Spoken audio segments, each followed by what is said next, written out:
See some folks trickling in. Hi, everybody. Hello. There's Bridget. Bridget. Hey there, Connor. Can you see me though? We can't see you yet, but we can hear you. Okay. I am not sure what my issue is with my camera though. Well, we can hear your voice, which is well, that's not sufficient. I'm very sorry. I've been spending 12 minutes troubleshooting this. No worries. I don't know if the right thing is to come in back on phone or not. Well, you're here nonetheless. I see some folks dialing in here. So let me go ahead and sorry, we're starting a few minutes late here, gang. Had some technical difficulties we're working through. Hey, Pavel.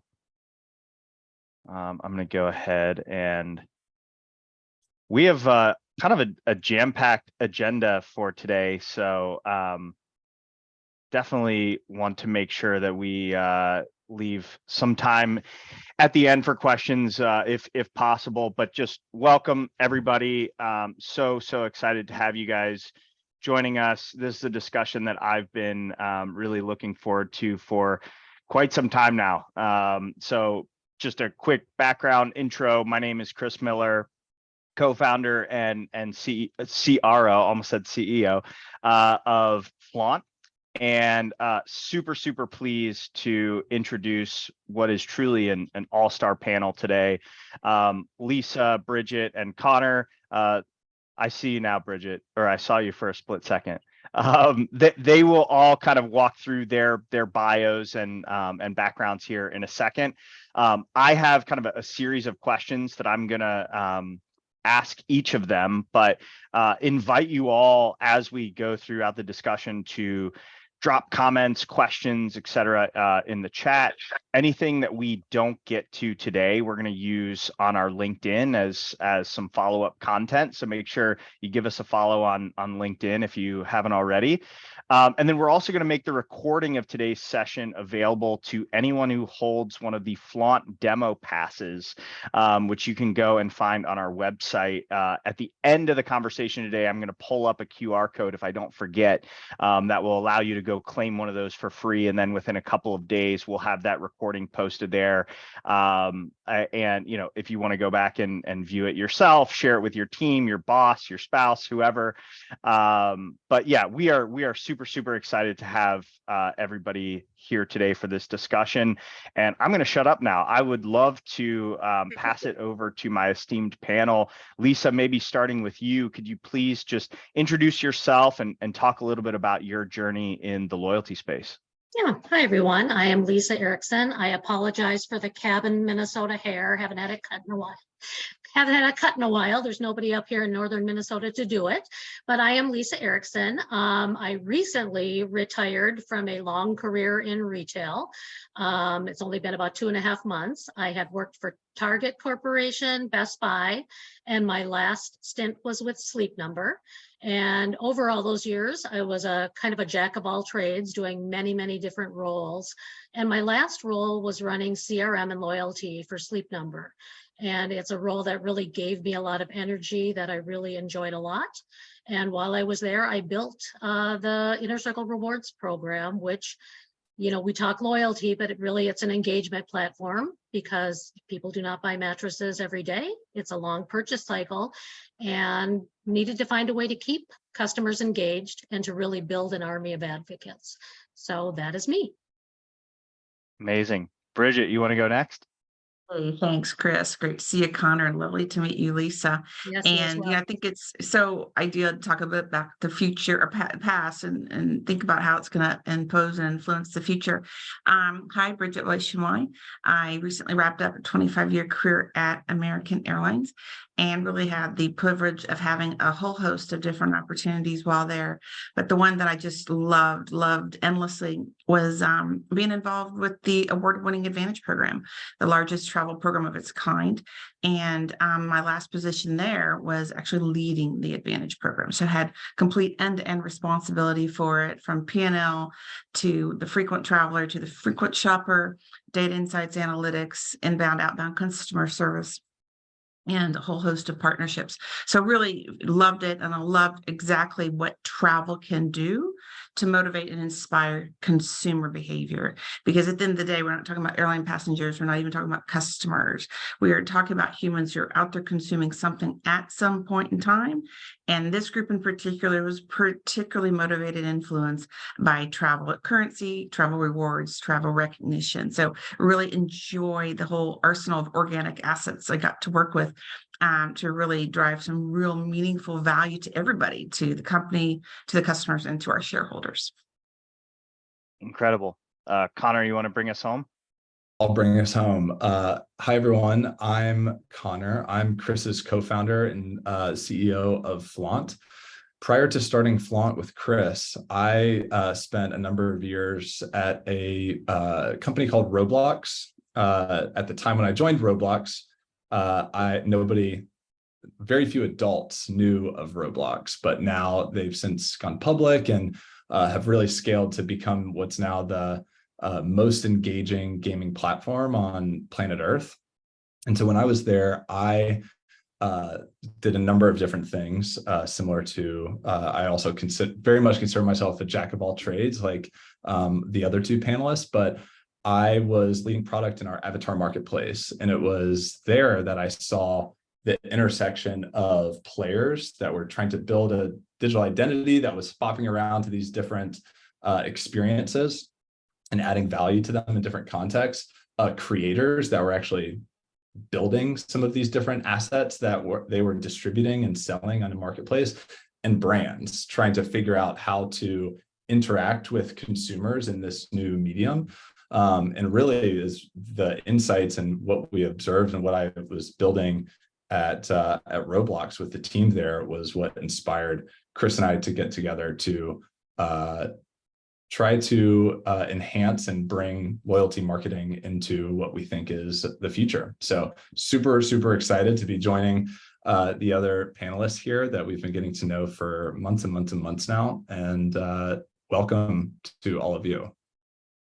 Amazing. Well, I want to start off with a question for both Bridget and Lisa here. When Connor and I were kind of thinking about some of the questions and our goal for today's conversation, it was really about no softball questions. Like, we want to really get to the heart of the matter, and you know, from folks like yourselves who've been in this space for so long and really understand it so deeply, help peel back some of the layers and make this useful and tangible for people. So in the honor of no softball questions, Bridget and Lisa, maybe Bridget, we'll start with you. What do you see as the biggest challenges that loyalty marketers are facing today? And what are some of the ones that don't often get airtime on podcasts and webinars like this? Really, I appreciate the quality of the question, Chris. And this is how I would go about answering you. And it's going to seem really counterintuitive or even counter on trend. And I would suggest that I think we got to realize at times we actually have too much data in play and too much patterns in play and too much computational methodologies in play. And mind you, I would suggest I have totally seen water made into wine when you have cleaned up data, organized in a way that those who can code can extract it, analyze it, and find the patterns, and then combine with the curious minds, really figure out how they can go and put something in front of the customer that they value and will pay for. But what I have observed, though, in many ways, is that most brands, when they are looking to influence their customers, give them something from their entire network, right? And I will acknowledge readily that when one joins a loyalty program, it is self-selecting, right? So if you are joining, say, American Airlines Advantage, you're self-selecting into a travel program. But what it is, though, that I'm just kind of making my point against is there's bias created in terms of what is put in front of the customer in terms of rewards and recognition. And so, yes, we believe that is most likely what the customer is going to find relevant and excited about, but it's not perfect. And so I think at times what we lose sight of is not really understanding trade-offs and true preferences, because even with this great set of computational modeling that we're all excited to call AI till kingdom come, it doesn't exactly 100% get into the brain of our consumers. And I just think sometimes, where customers like gonna go spend some loyalty currency on a hard product that the brand offers, they really would have preferred to trade off for some of the servicing elements that may have come through the recognition side. But that isn't obvious in the data or in the patterns because it's not available to the customer. So I'm not suggesting that you have to have this endless preference center built up, but I would just acknowledge it is a bit of a miss despite all the advances we are making with data and accessing data and then finding stories within the data. And the other thing that I am being a little bit off trend on too is I want to be a little bit careful on going too tech forward. And what I mean by that is I think one of the most amazing pieces of engendering preference to a brand is the human element. And I think it's a truly lost art. And it would be just a true loss if a brand decides I'm pedal to the metal, 100% technology, 100% self-serve, or something of that ilk. Because at the end of the day, we are human beings with central nervous systems and beating hearts. And sometimes it's just another human who's going to make it feel better or help us get across the line or whatever it is. That I would just encourage brands to, yes, create some capabilities, create capabilities that demonstrate to the customer, especially those who really want a lot of tech, that this is the best, most efficient way. And because it allows you to conserve your time, right? That's part of what we need to do to be relevant is respect our consumers' time. But don't lose sight of the human element as it comes to engagement with your brand and your customers. I love that. Lisa, what's your take? So I'm going to take the retail angle because it's a little different than travel, but everybody's expecting an immediate return on anything you do in retail, right? You put discounts out there, promotions out there, you're expecting an immediate return. You build a loyalty program, you're expecting an immediate return. And what leaders need to understand with loyalty is you're trying to build an engagement platform to keep your members engaged so they become advocates for the brand. And it's a little bit longer cycle that really pays off when you do it right. So it's all about giving something back to the customer. Not every retailer is about spend more, get more with rewards. There's a lot of companies out there like Sleep Number that are a longer purchase cycle, right? And if they can throw as many discounts as they want out there to get customers to repeat, but there's only so much product you need. So it's really about building that long-term relationship and having people continue to engage with the brand. And the end goal is to get them to advocate for your brand. So that flywheel effect continues and the brand grows, not just from repeat sales, but from getting that army of advocates to refer for you. Very cool. And you mentioned the word engagement platform a couple times, which sort of dovetails very nicely into my next question, which Bridget is for you, because a conversation that we had recently about the Advantage program, you almost were irked over the fact that it's called a loyalty program. You're like, it should be called an engagement platform. I'm curious how, some of the external factors happening in the market, rising customer acquisition costs and so forth, are impacting how brands are prioritizing loyalty more broadly, but also how the notion of a loyalty program can kind of expand to meet that greater organizational need and become that engagement platform that both you and Lisa have now brought up. Yeah, so thanks. It's another one of your terrific questions. I mean, this is how I think about it. We're coming off, as I said to you and Connor recently, a period of time that probably spans maybe half your lifetimes of low money, zero money. I mean, the market was flooded with lots of cash to grow, grow. And then if you made money, it wasn't even a part of the conversation. So those days are behind us. And, I'm very thankful. I come out of a very disciplined environment about investment needing to have an expected return, not only with the company I worked for, but with our partners. And so it was always a part of the conversation that we did things because we had line of sight. But nonetheless, understand that for some may be new territory. But I think where one really needs to reset the table, and why I take issue with referring to certainly the program I come from that I think so much of, is that loyalty broadly to a brand is not a one-note wonder. And, if it is, you really probably have a few problems on your hands because you're probably overly dependent on something. And if that goes crooked on you, then you should forget about it. But really, where the game is won, and the game is won in the near and the mid and the long term, is when the brand brings all of its assets and all of its attributes to bear to win, retain, activate their consumer, who then wants to go tell the stories about or their experiences with the brand.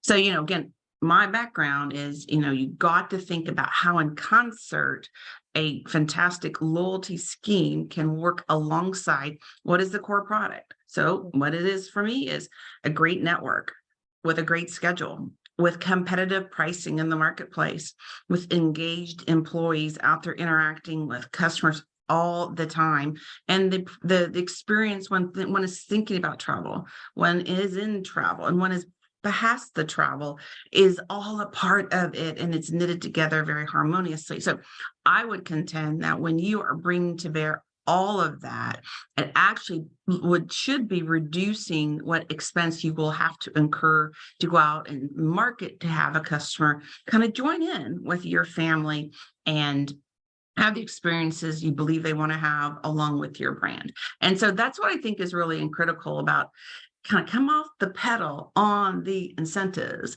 and start thinking about more you can do within the brand itself.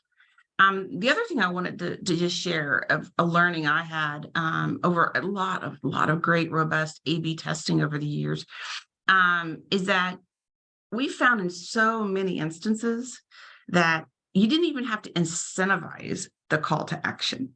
Sometimes you just need to make the customer aware it's out there. I don't think you can underestimate all of the stuff that's going on with any one consumer at any given time. And if you just say, hey, by the way, if you didn't know this, I want to make sure you're aware of it. They're taking up the call to action, in my experience, is equal to that which is incentivized. So I just think as you think about your cost of acquisition and needing to come off the pedal a bit, give that a try.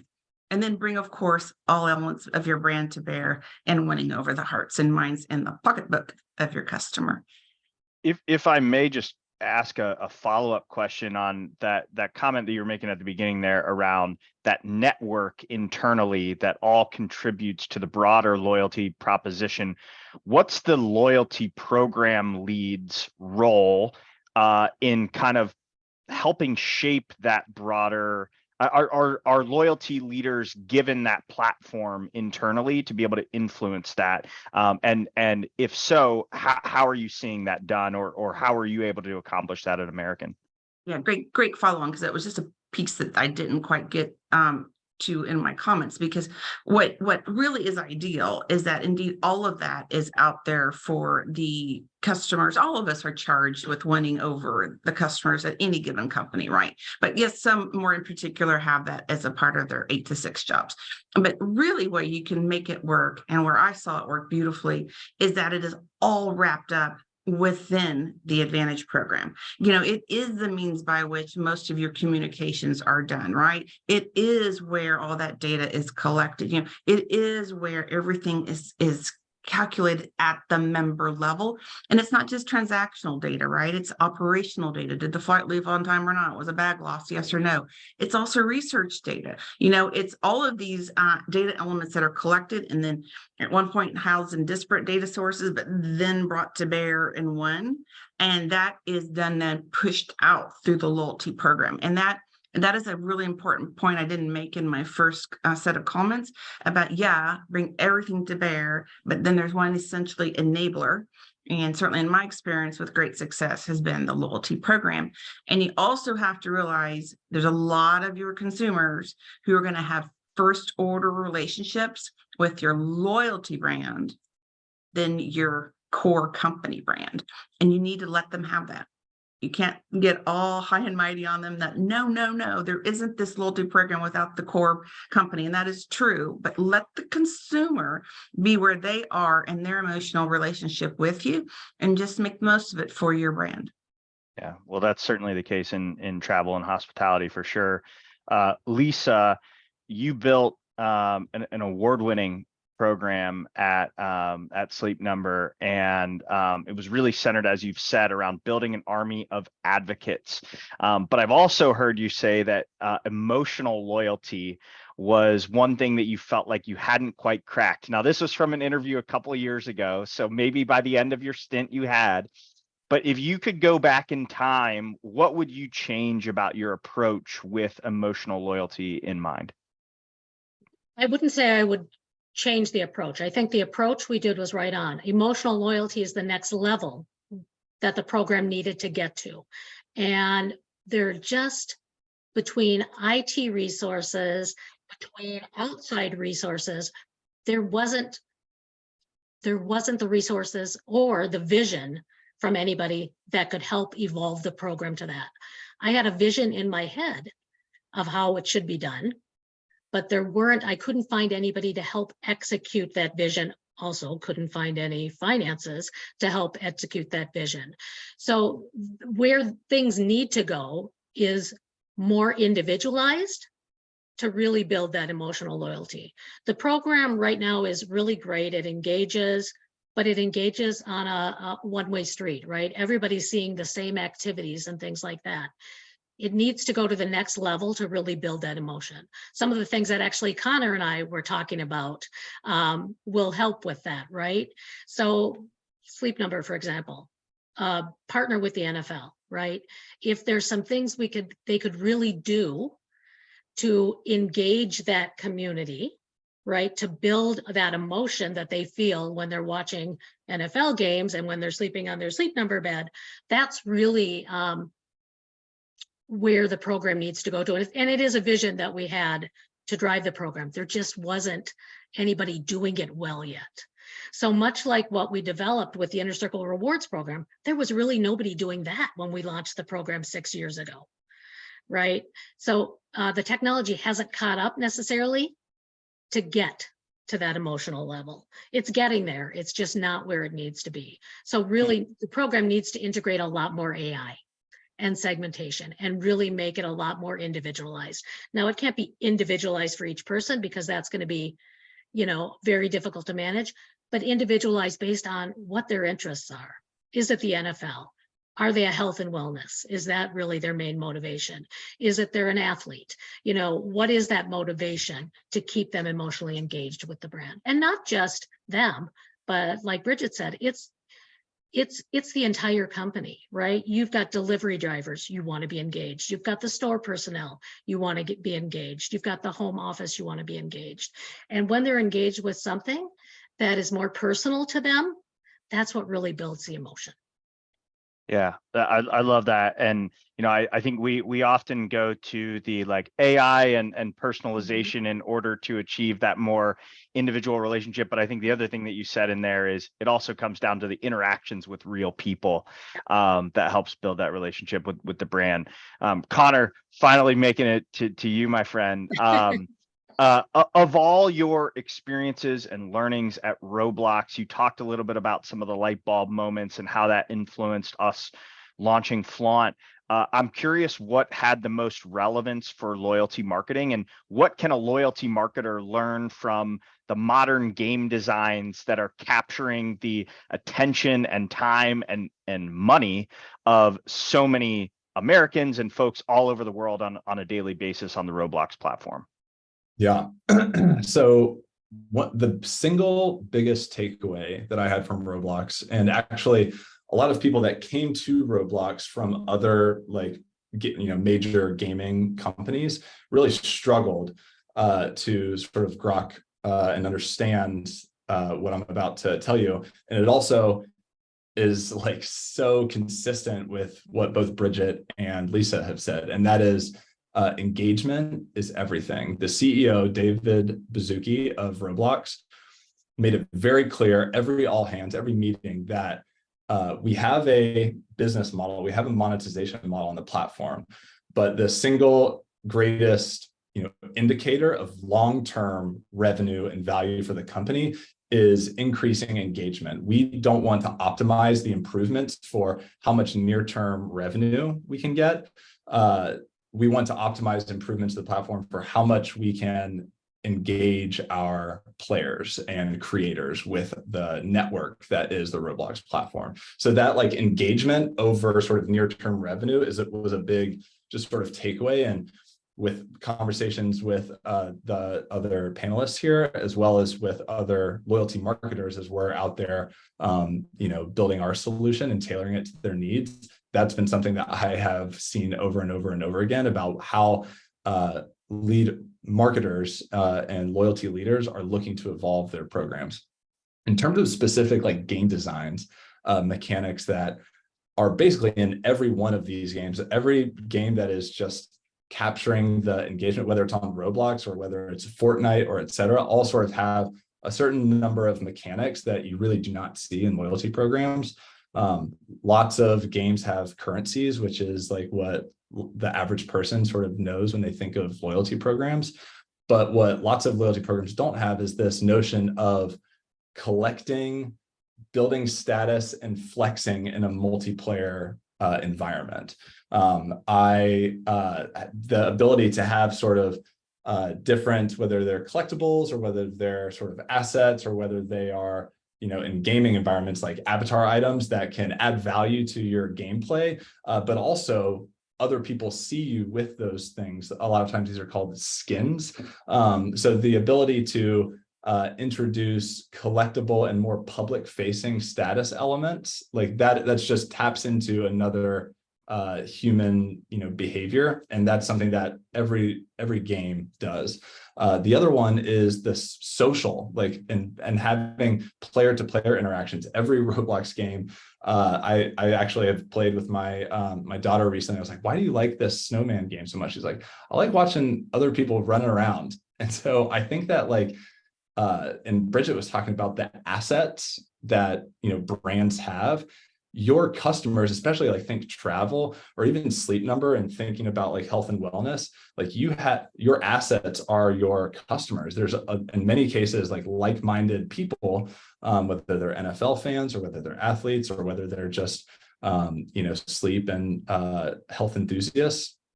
You have this network of customers that you can start to put to work, potentially to alleviate some of the need for discounts and incentives, which, as Bridget talked about, is a pain point of marketers. And then the final piece is competition. Fortnite, which is a game that lots of similar dynamics to Roblox games. They released a single player sort of story mode version of the experience, and it did okay. But it wasn't until they launched this like massively multiplayer sort of Hunger Games, 100 players at once, where you're sort of competing, that it just like took off. And so the ability to introduce some competition, you see this with some new sort of innovative programs from brands like Lacoste and even Starbucks and Nike. And I think that tapping into some of those to gamify the experience, not with just a sort of spin to win or those types of elements, but really having a more engaging experience that mirrors all of these experiences that we're spending all of our time on the internet participating in. Love that. And engagement seems to be kind of the through line between all of your comments. I think I was listening to a loyalty podcast and somebody made a comment, you can't take engagement to the bank. And Lisa, because engagement and advocacy was, such a central part of the Inner Circle Rewards program, can you just talk a little bit about the business case of like how you actually presented the quantifiable impact that this ongoing engagement and advocacy could have for the program? And how far do you feel like you got in terms of delivering on that initial business case? And what might have been necessary to, kind of take it even a step further? Oh, you're on mute. I knew that was going to happen. I told you that was going to happen. You did. You can take engagement to the bank. I mean, we had tons and tons of data at Sleep Number. I knew who was in the program and who was not. I know how active they were in the program and who was not active. I could prove as they moved up the tiers, and you move up the tiers through engaging with content and engaging in different ways, that they referred more people to the brand, and they also spent more. And that was really the business case. If we get more people to this level, here's what we can expect as a return. And that return paid off greatly and continues to pay off for the company. These are much more profitable customers than the person that just joins the program and doesn't engage with it. So it really wasn't hard to sell because the numbers were all there and I could show them. I could even show how long it took before, they would refer somebody or advocate for the brand. And it wasn't necessarily just simply advocating for a trackable referral. It was them also advocating on their social network platforms, right? We would do social sharing missions where we'd ask a question and they could share that information with their networks. And that then broadened Sleep Number's reach. So the CMO for Sleep Number will say it continually. The most effective way to gain new business is through advocacy. The cost of media is great. And there's so much, especially in an industry with mattresses, there's so much that is flooded in that industry as far as the competition. So it's really that advocacy that drives the business. And that's where they started talking about the flywheel and how important that was. So the business case wasn't hard because I had all the numbers. And I knew how many before the program, I would know how many people referred, right? And what their repeat rate was. And once they got into the program, you'd see that growth. The issue was the leaders wanting to see more and more and more and more and more of that, right? And there is a limit to what percentage of your customers are going to do that, right? Not everybody is going to behave that way. But trying to get as many as you can to behave that way is always the goal. And, they're continuing to evolve that. Amazing. Bridget, back to you then. Since you've left American and just for the folks on the call, kind of the origination of our relationship was, through some of the exploration that you were doing in some new technologies and industries and so forth. And I guess I'm curious how these experiences, since leaving your role as a loyalty leader, have kind of shaped your views on pushing the industry forward beyond some of the practices and schemes that we've all come to associate with loyalty programs. So I will offer up that remaining relevant, as a brand or even as a professional is top of the heap for all of us, right? If you want to still be doing what you claim to be so excited about. And as our paths have crossed on, my curiosity about what is this Web3 and, how should these, really large, I just call them Web 2.0 type programs be considering such an evolution. In part, again, certainly the one I'm most familiar with and those of its same ilk, there's a big dependency on them within the company, within the customers, within the shareholders, everything. I mean, they are really kind of bolted into how the heart beats at the company. And how should one be thinking about new technology like blockchain, right? And, non-fungible tokens that are issued against some cryptos. And how are those now considered in loyalty, where instead of essentially the brand owning the underlying currency, right? And the brand really influencing what is the engagement model, it's actually given over to the consumer itself. And I have to say, in my own thinking, I haven't got this to a conclusion on how more traditional loyalty programs need to be thinking about this. I believe it has a position. I don't know how it evolves. I'm just going to be very, very clear on that my journey continues, and why I spend a fair bit of my free time reading about this.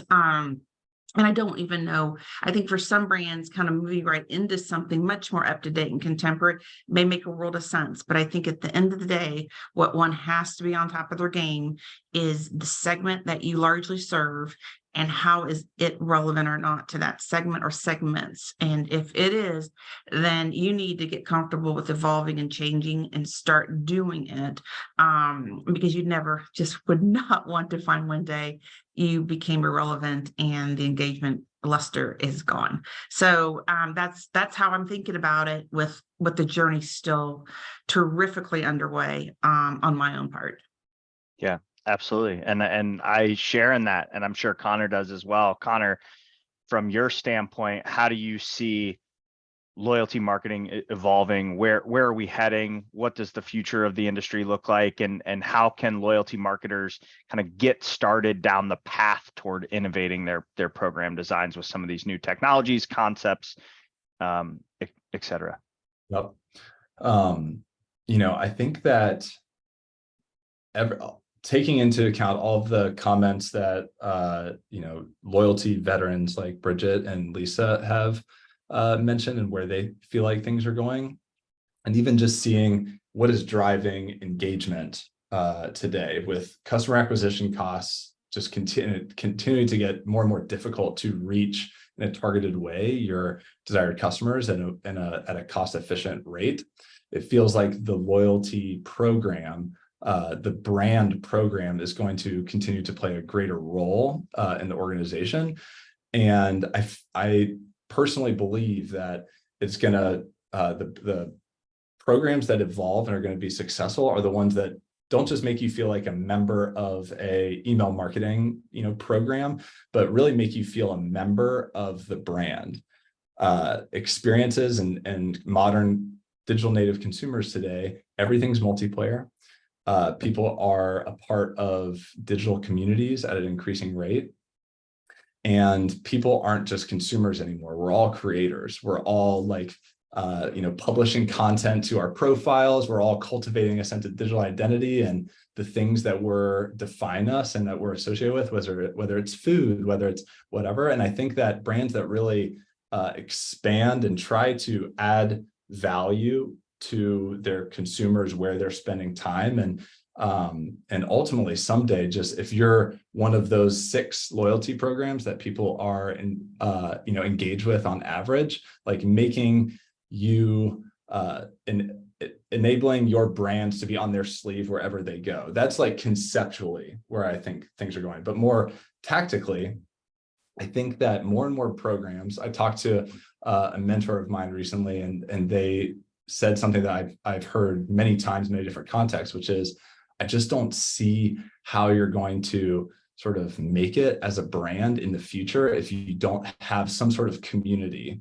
with your customers that are around your brand to add more fuel for the advocacy that Lisa was talking about. So I think that loyalty programs are going to start to get more multiplayer, and a little bit some of those mechanics that taking advantage of those assets within the organization, whether they're employees, whether they're customers, or whether they're customers that sort of start behaving more like employees. So having your loyalty program have some sort of community built in, looking a little more like Harley-Davidson just launched a community-based loyalty program. Sephora has a sort of legendary community-based loyalty program. And even Sweetgreen just launched their latest loyalty initiative that doesn't necessarily have multiplayer gamification or community-based elements, but they have a merch shop associated with it. And so they get this idea of sort of imprinting their brand wherever their customers are. And I think that the other big piece that I hear is brands are trying to get people to redeem more. I saw a stat the other day that said like 15% redemption rates on average, which I know programs different industries, it can vary tremendously. But what Bridget talked about, when you're trying to fight for relevance, you're trying to fight for people to be thinking about and caring about your brand, and you're trying to fight for them to engage with your program so that you can collect more data and ultimately personalize the experience more.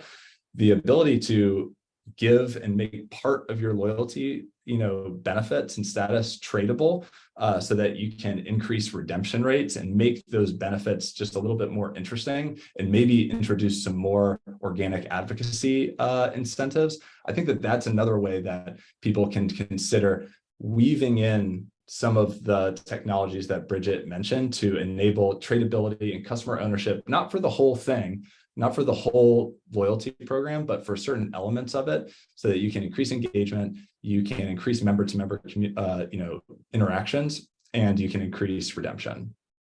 Amazing. Well, we have a couple minutes left here. I'd be keen to see if there's any questions from the audience.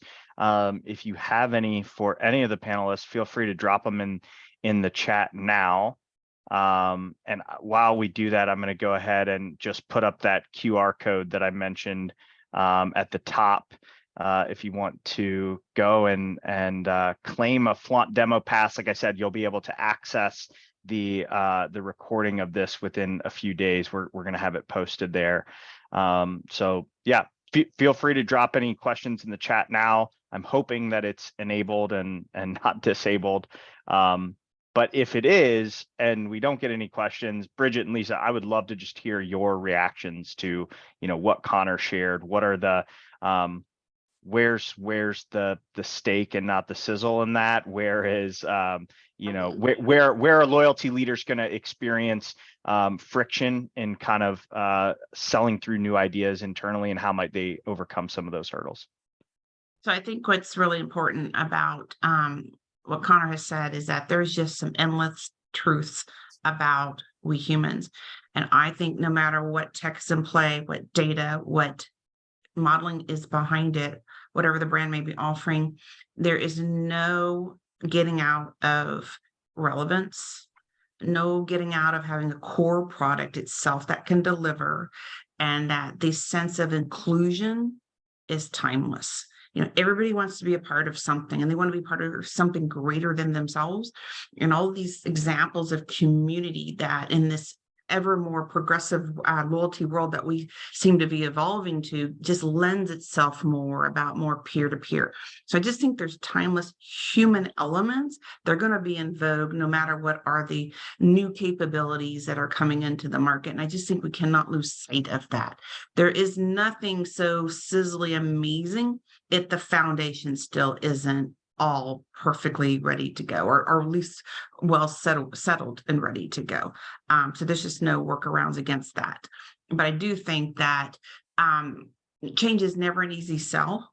And I think those brands with particularly large centers of gravity and these more legacy environments will likely have tougher sales. But I think that there's always merit to taking a snippet of the business and letting the team go wild with it in a measured way, in a controlled way, to demonstrate that there is a return, and even an enhanced return relative to the paradigm. So I think that you're not allowed to say no just because it's hard. You're not allowed to say no just because it's going to be a lot more to convince folks inside. You got to keep at it and be introspective where you think maybe you can do a better job of making your case, because you're not excused from not making your case. Yeah, thank you. Lisa, in 30 seconds, any final thoughts? Mike, I saw your question in the chat. We'll make sure that we answer that offline. So appreciate that question. Lisa, any final thoughts? And then I we'll was let just going to everybody say, I agree with Bridget. It's testing and learning your way into it, because when you have those wins, you can easily more sell what you're trying to do. The other thing I would say is understand what community means to your business. It means different things to different businesses, and be really clear on what that is, so you're setting the proper expectations. Love that. And thanks for the comment, Pavel. Chris, Yeah, Connor, one thing I do want to mention is you said prior podcasts a couple of times on this, and I just have to give a shout out to Paula Thomas and the Let's Talk Loyalty podcast. Both I sent out some required pre-reading, but Both Bridget and Lisa have amazing episodes that if you haven't already listened to them, I would highly recommend checking it out on Spotify. I've listened to each of them several times. And Yes. Paula and all the other content that comes out of there is legendary. Very much endorse that. Thanks, Paula. Thanks everybody for tuning in. I know we're a couple minutes over, got started a couple minutes late, but we really, really appreciate it. Thanks to the panelists. You all are incredible, and hope to chat with everybody soon. Thanks so much. Thank you. A lot of Thanks, fun. Greg.